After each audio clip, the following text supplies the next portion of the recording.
It's just before I fall asleep, or if I'm in an in-between state, that's when I see them. Paranoia and drugs played a big part in the life of Max Spiers, a British conspiracy theorist. But did they have a role in his death? Max died in Poland in July 2016, and it seems that some of his friends there knew he was unwell.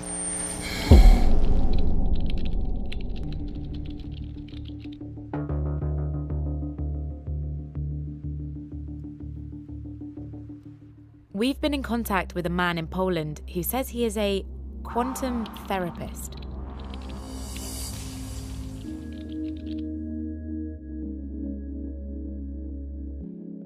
He sent us copies of emails from Monica de Waal and Madeleine Namro, who were friends with Max in Warsaw. Our translator Ula goes through them with me. Mr. Christoph, I would like to ask you, would you be willing to help Max Spiers? I think that he needs an urgent help, and he's aware of the state that he is in. We would really like to help him a lot. Would you be able to do it? And then comes Madeleine. She said Max Spiers suffers on personality disorder and paranoidal schizophrenia. Wow, and he's addicted to medicines. I'm a bit worried that they knew how bad his state was. Mm-hmm. It sounds like they're quite desperate, doesn't it? Mm. The quantum therapist agrees to help, and he tells them that Max should take niacin or vitamin B3 before they meet. It's not clear why you would use this for therapy, or if Max ever took it. The two men never met.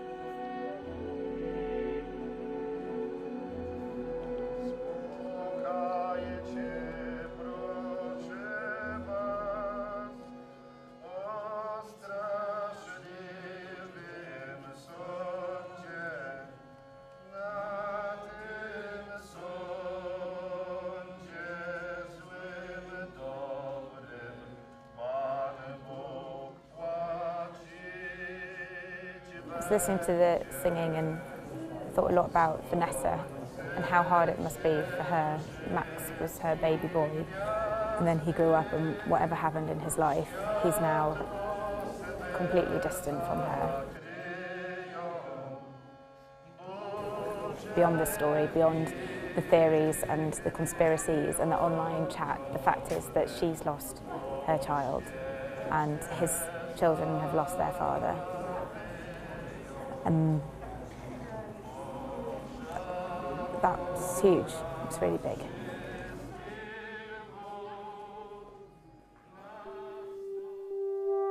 Before Max died, he spoke to Vanessa and asked her to investigate if anything happened to him. Did he know something, or was he just unwell? Vanessa and Max were in constant contact until 4 days before he died, when he went silent. That's around the time that the last interview was apparently recorded. The next thing she knew, he was dead.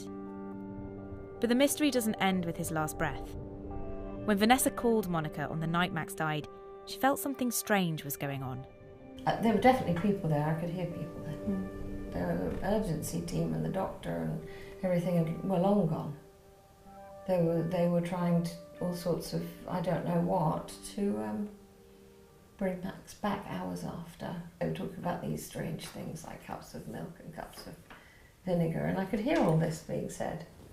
There was no question in my mind from those conversations he wasn't there anymore, nothing I could do. He stayed in the house overnight and was not removed until 11 o'clock the next day. Some people genuinely believe that Max was a super soldier, that his mind could be controlled, and that he could even be brought back to life. Max was dead. They recovered him. They were working on his soul. You've got 6 hours to do that while the body's dead. You have 6 hours energetically, and the Russians have done a lot of work on all this stuff, with the energy in the body and stuff like that. This is pretty well known scientifically. In fact, I think I've got a book about it here somewhere. Probably. That's dead people. So this is in the textbooks, it's there, they know about it. So you've got 6 hours to deal with that energy when you're dead. Yet another theory surrounding Max's death. I've been shown a picture by Vanessa of Max's dead body, and on his forehead is this large, strange, sort of dark mark about the size of my thumb. It looks a bit like a blood blister. But I've seen the emergency services notes, and there isn't any record of that, and there's no record of any injury to Max at all.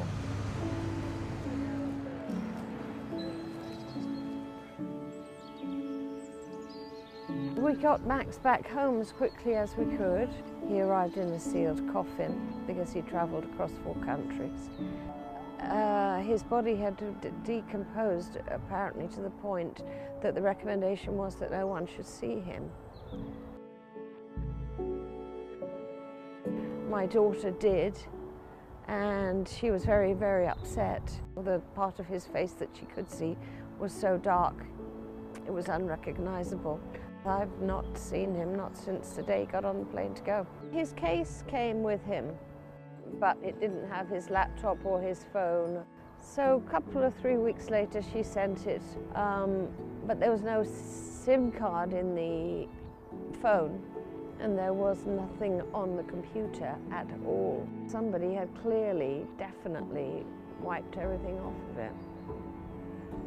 I don't know whether he adds things on there that somebody didn't want anybody to see. I don't know. This is what I'm waiting to find out. It makes no sense to wipe somebody's computer.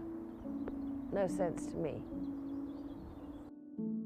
I'd really like to know what, if anything, is on that computer. But it's with the coroner now in Kent, and it's forming part of the evidence into an inquest into Max's death.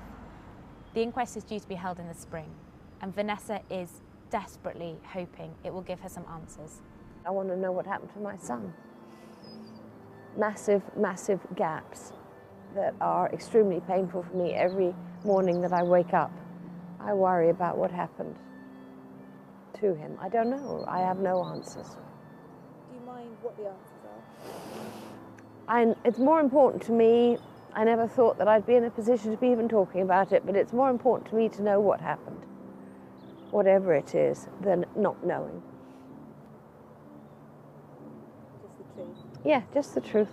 Just the truth.